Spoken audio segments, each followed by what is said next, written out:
하나님의 말씀은 누가복음 16장 1절로부터 13절까지의 말씀을 교독을 합니다. 신약성경 122쪽에 있습니다. 신약성경 122쪽에 있는 누가복음 16장 1절로부터 13절까지의 말씀 교독하겠습니다. 1절의 말씀을 제가 먼저 봉독해 올립니다. 또한 제자들에게 이르시되 어떤 부자에게 청지기가 있는데 그가 주인의 소유를 낭비한다는 말이 그 주인에게 들린지라. 주인이 그를 불러 이르되 내가 내게 의하여 들은 이 말이 어찌 되느냐. 내가 모든 일을 행하라. 청지기 직무를 계속하지 못하리라 하니. 청지기가 속으로 이르되 주인이 내 직분을 빼앗으니 내가 무엇을 할까. 땅을 파자니 힘이 없고 빌어먹자니 부끄럽구나. 내가 할 일을 알았도다. 이렇게 하면 직분을 빼앗긴 후에 사람들이 나를 자기 집을 영접하리라 하고. 주인에게 빚진 자를 일일이 불러다가 먼저 온 자에게 이르되 내가 내 주인에게 얼마나 빚졌느냐. 말하되 기름 100만이니이다. 이르되 여기 내 증서를 가지고 빨리 앉아 50이나 쓰라 하고. 또 다른 이에게 이르되 너는 얼마나 빚졌느냐. 이르되 밀백석이니이다. 이르되 여기 내 증서를 가지고 80이라 쓰라 하였는지라. 주인이 이렇지 않은 청지기가 이를 지혜있게 하였으므로 칭찬하였으니 이 세대의 아들이 자기 시대에 있어서는 빛의 아들들보다 더 지혜로우니라. 내가 너희에게 말하노니 불의의 재물로 친구를 사기라. 그리하면 그 재물이 없어질 때에 그들이 너희를 영주할 처소로 영접하리라. 지극히 작은 것에 충성된 자는 큰 것에도 충성되고 지극히 작은 것에 불의한 자는 큰 것에도 불의하리라. 너희가 만일 불의한 재물에도 충성하지 아니하면 누가 참된 것으로 너희에게 맡기겠느냐. 너희가 만일 남의 것에 충성하지 아니하면 누가 너희의 것을 너희에게 주겠느냐. 13절의 말씀을 같이 읽습니다. 집 하인이 두 주인을 섬길 수 없나니 혹 이를 미워하고 저를 사랑하거나 혹 이를 중히 여기고 저를 경히 여길 것임이니라. 너희는 하나님과 재물을 겸하여 섬길 수 없느니라. 아멘. 이 불의한 청지기 비유는 누가복음에 있어서 성경에 있어서 해석하기 어려운 비유 중에 하나로 꼽고 있습니다. 왜냐하면 이 청지기가 결코 옳은 일을 했다고 볼 수 없는데 결과는 주인의 칭찬을 받았기 때문입니다.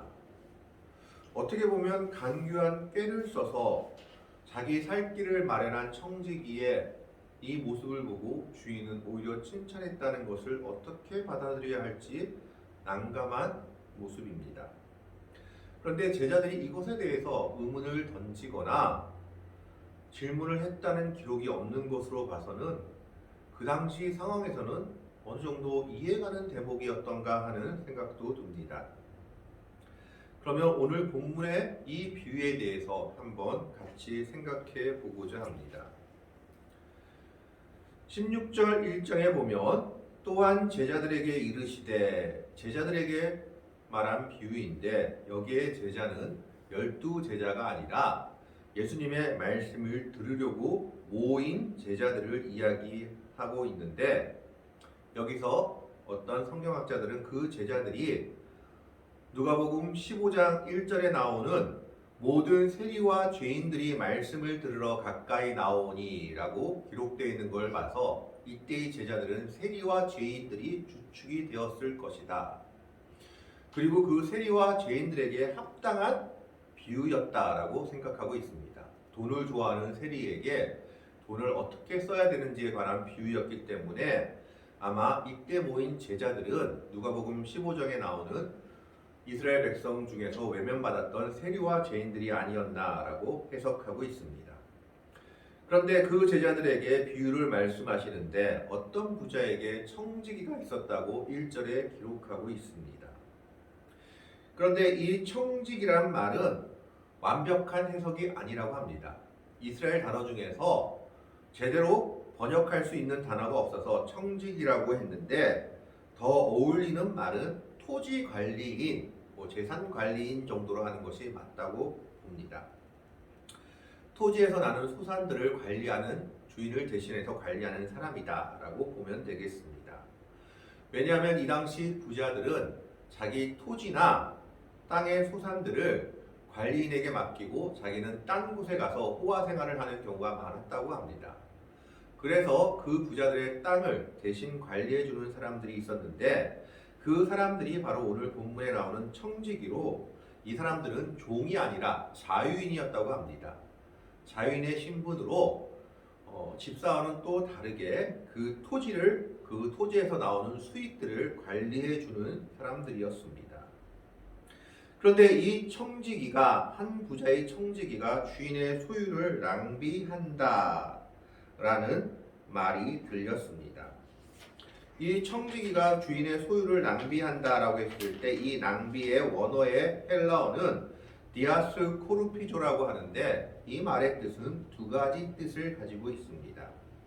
첫 번째는 자신의 의무를 게을리하다라는 뜻을 가지고 있고 두 번째는 자금이나 공금을 횡령하다라는 뜻을 가지고 있습니다.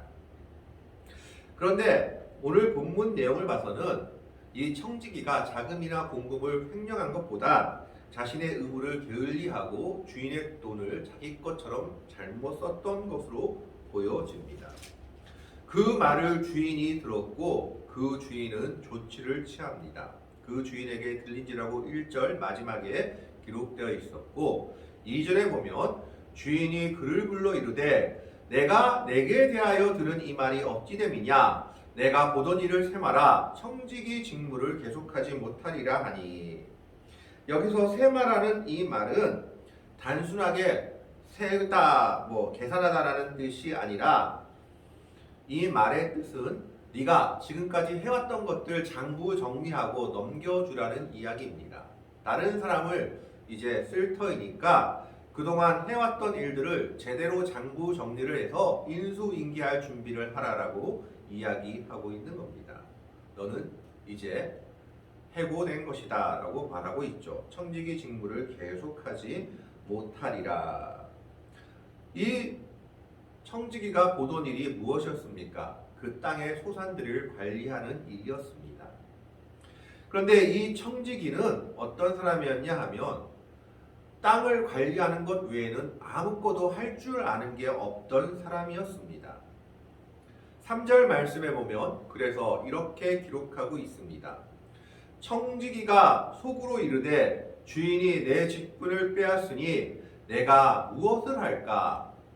땅을 파자니 힘이 없고 여기서 땅을 판다라는 말의 원어는 스카프터인데 이것은 육체 노동을 가리키는 말인데요. 이 말의 뜻은 농사를 뜻하고 있습니다. 즉 농사를 짓자고 하니까 힘도 없고 어떻게 할 줄도 모르겠다라고 말하고 있는 겁니다. 농사 지을 수 있는 사람이 아니었던 거죠. 빌어먹는다는 말은 우리말로 구걸한다는 말입니다. 그런데 빌어먹기에는 자기 체면이 말이 아닌 겁니다. 빌어먹자니 부끄럽구나. 이 청지기는 자기의 직무에서 해고될 위기에 처하자 자기가 먹고 살 길이 막막했던 겁니다. 농사 지을 힘도 없고 짓는 방법도 몰랐고 구걸하자니 체면 때문에 차마 구걸은 못하겠고 굶어 죽게 생겼던 겁니다. 그러자 그는 한 가지 꾀를 냈습니다. 그 꾀가 4절 이후에 나와 있습니다. 4절 말씀을 보겠습니다. 내가 할 일을 알았도다. 이렇게 하면 직분을 빼앗긴 후에 사람들이 나를 자기 집으로 영접하리라 하고 그 할 일이 무엇이었냐 하면 주인에게 빚진 자들의 빚을 조금씩 탕감해 주는 것이었습니다. 이게 가능한 이유는 이 당시 토지 관리자에게 주인이 모든 것을 맡겼기 때문에 이 토지에서 나오는 소산을 가지고 빌려주고 그 빌려준 것에 대해 이자라든지 모든 금액을 계산하는 것도 청지기의 직무였습니다. 그러니까 주인과 계약서를 쓰는 것이 아니라 청지기가 빌려주는 사람과 계약서를 썼던 겁니다. 그렇기 때문에 이 일이 가능했던 것이죠. 그래서 5절 말씀에 보면 주인에게 빚진 자를 일일이 불러다가 먼저 온 자에게 이르되 내가 내 주인에게 얼마나 빚졌느냐. 6절에 말하되 기름 100말이니이다. 이 100말이라는 말은 기름 100말이라는 말은 약 밀 100말은 100에이커의 땅에서 산출되는 양이라고 하는데 요세푸스의 말에 의하면 100말이라고 했을 때 말이라고 하는 바토스는 헬러 바토스는 대략 23리터에 해당되는 양이라고 합니다. 그럼 기름 100말은 얼마일까요? 2300리터죠. 팔레스타인에서 감람나무 한 그루의 평균 수확량은 올리브 열매로 120kg 나온다고 합니다. 기름으로는 25리터가 된다고 합니다. 그러니까 기름 100말은 감람나무 92그루, 거의 100그루에서 나오는 기름의 양입니다. 돈으로 환산하는 경우에는 1000데나리온 정도가 된다고 합니다. 1000데나리온 정도가 되는데 이 1000데나리온이 되는 이 기름에 대해서 뭐라고 얘기합니까? 반으로 깎아주죠. 50이라 쓰라 하고 7절의 말씀을 봅니다. 또 다른 이에게 이르되 너는 얼마나 빚졌느냐 이르되 밀 100석이니라 이르되 여기 내 증서를 가지고 80이라 쓰라 하였는지라. 아니 기름은 반을 깎아줬는데 밀은 왜 20말만 깎아줬을까? 이것은 기름과 밀의 가격이 그 당시 달랐다고 합니다. 밀이 훨씬 비쌌다고 해요. 그래서 오늘 이 밀 100석은 이 당시 얼마 정도 되느냐? 그냥 돈으로 얘기하겠습니다. 아까 기름 100말은 1000데나리온이죠. 밀 100석은 2배를 넘는 2500데나리온입니다. 이게 얼마나 큰 돈인지 생각이 안 된다면 이렇게 생각하시면 됩니다. 그 당시 한 데나리온이 노동자 하루 품삯입니다. 그것도 아주 후하게 주는 품삯입니다. 아주 후하게 주는 품삯이 한 데나리온입니다. 그러니까 1000데나리온은 1000일 동안 일해야지 받을 수 있는 품삯, 2500데나리온은 2500일을 일해야 받을 수 있는 품삯입니다. 1000일이면 거의 3년이죠. 2500일이면 얼마인지 계산이 안 되네요. 6년, 7년 이상 될 것 같습니다. 그래야 맞는 것입니다. 그런데 그것을 기름은 반으로 줄여서 50이라 쓰고 밀은 80이라 쓰라고 했는데 이 깎아준 금액은 동일하다고 합니다. 기름 50말은 500데나리온, 밀 20말, 즉 밀 20석은 역시 또한 500데나리온 정도의 금액이라고 합니다. 노동자 한 사람이 약 16개월 동안 일해야 벌 수 있는 금액이었습니다. 그러면서 그 증서를 가지고 자기 마음대로 바꾸고 있습니다. 자, 이렇게 하면 당연하게 주인은 이 청지기에 대해서 칭찬을 해야 될까요? 화를 내야 될까요? 우리의 상식이라면 주인은 대노해야 합니다. 자기 재산을 가지고 이 청지기가 마음대로 했는데 이걸 가지고 칭찬한다는 것은 우리의 상식적으로 이해가 되지 않습니다. 그런데 8절에 재미있는 말씀이 있습니다. 8절에 보면 주인이 이 옳지 않은 청지기가 이를 지혜있게 하였으므로 칭찬하였으니 이 세대의 아들들이 자기 시대에 있어서는 빛의 아들들보다 더 지혜로움이니라. 이거는 이 당시 유대인들의 관습과 율법을 봐야 합니다. 율법에 보면 유대인들끼리 돈을 빌려줄 수는 있지만 절대 이자는 받지 말라고 했습니다. 같은 동족끼리는 이자를 받는 것이 금해져 있었던 것입니다. 근데 많은 학자들이 기름 얼마죠? 기름 50말 그리고 밀 20석 500데나리온은 분명히 그 당시의 이자 비율이었다고 합니다. 그러니까 이 주인은 율법을 어기고 청지기를 통해서 이자를 받아왔던 겁니다. 이방인들한테 받을 수 있어도 유대인들끼리는 이자를 받을 수 없었던 것이죠. 그런데 이 청지기가 내가 쫓겨나갈 위기가 처하니까 주인의 원금까지는 건드리지 않고 이자로 받았던 것을 다 탕감해 준 겁니다. 그러니까 빚진 사람들 입장에서는 500데나리온이라는 그 빚이 탕감되니까 얼마나 고맙겠습니까? 비록 원금까지는 아니더라도 이자라도 탕감되니까 이 청지기에 감사할 노릇이죠. 자, 그런데 이제 여기서 주인의 입장이 난감합니다. 생각해 보십시오. 주인이 이걸 가지고 청지기를 나무라게 되면 무엇이 드러날까요? 아, 내가 지금까지 유대인들한테 이자 받고 고리대금업을 했구나라는 사실이 드러나게 되는 겁니다. 자기가 율법을 어긴 파렴치한 사람이 되는 것입니다. 그렇다면 주인한테 남은 길은 한 가지밖에 없습니다. 내가 율법을 지키는 의로운 사람이다라는 것을 세상 사람들에게 보여주는 것밖에 없다라는 겁니다.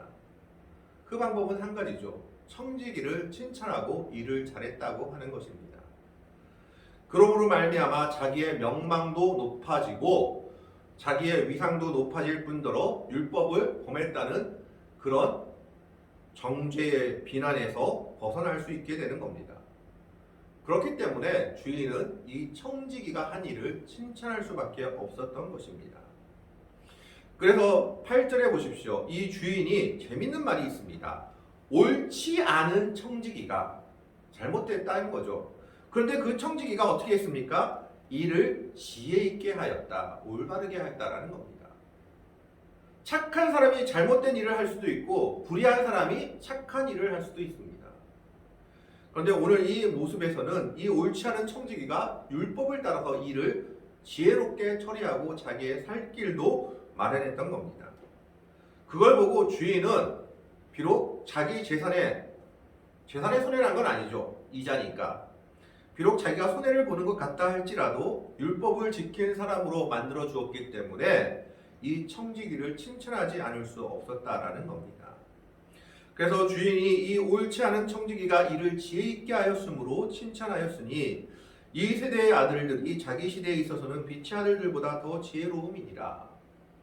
예수님은 하나님의 자녀라고 하는 사람들보다 세상의 자녀들이 때로는 더 하나님의 뜻에 가까운 일들을 한다라고 얘기하고 있는 겁니다. 이 당시 하나님의 자녀라고 자신 있게 주장하던 사람들이 누구였습니까? 바리새인들, 제사장들, 서기관들이었습니다.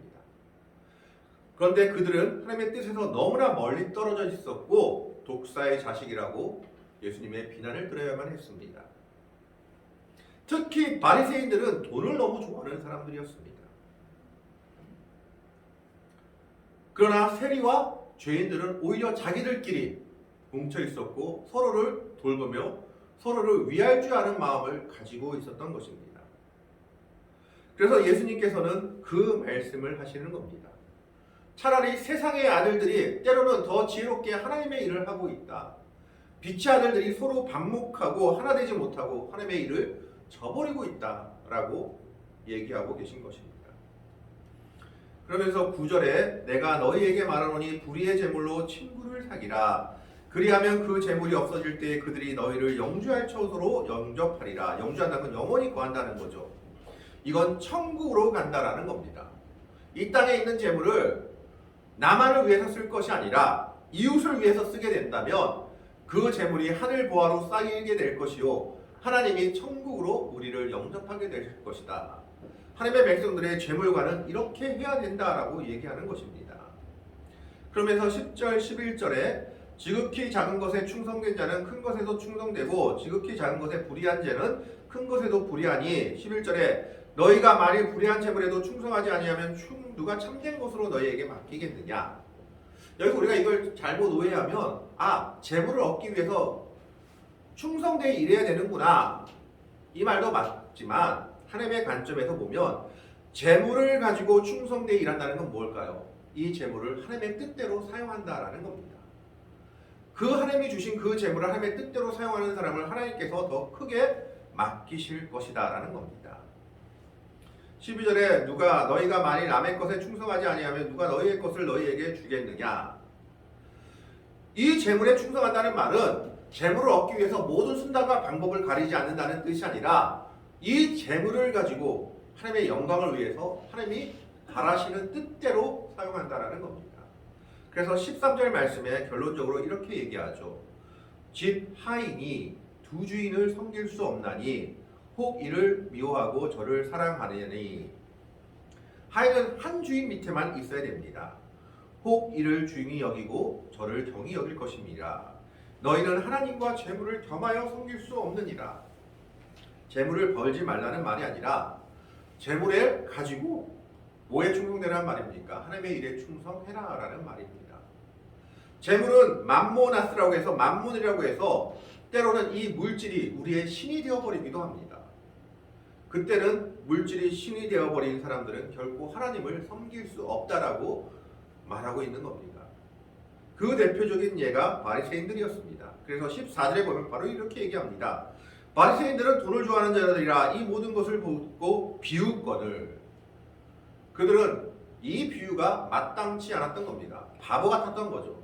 저런 바보 같은 짓이 어딨냐라고 비웃었던 겁니다. 그러나 하나님 입장에서는 이것이 하나님의 방법이었던 거죠.